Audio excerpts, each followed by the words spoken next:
Welcome to Land Day 30th. We've made it this far.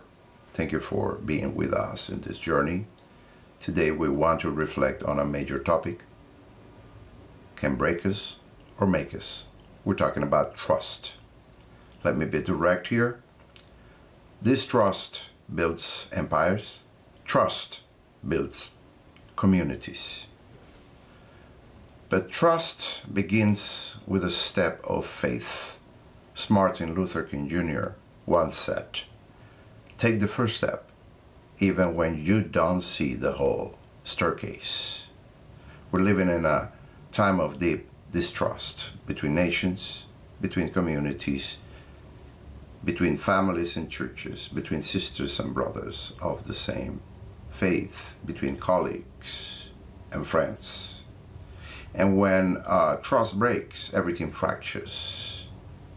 Here's the tension. We have been hurt, disappointed, betrayed, so we protect ourselves. We withdraw. We become suspicious even of people that we have traditionally considered trustworthy. Such is the time of ours. Life without trust is a lie. Life without love. We live in times of imperial revival, and we need to take a step of faith. Scripture says, the words of Jesus, "My sheep hear my voice. I know them, and they follow me." Trust begins here. Learning to recognize the voice of God, even in the midst of the voices of many gods. But God still trusts us, not because we're perfect, but because His grace is at work in us.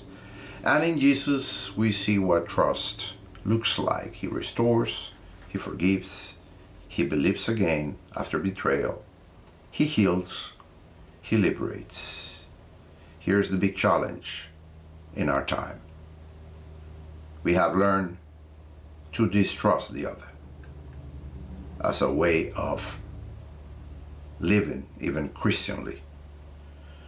Because there are many gods preaching, many gospels against the very people God has considered biblically and historically His beloved, the migrant, stranger, the one who is different.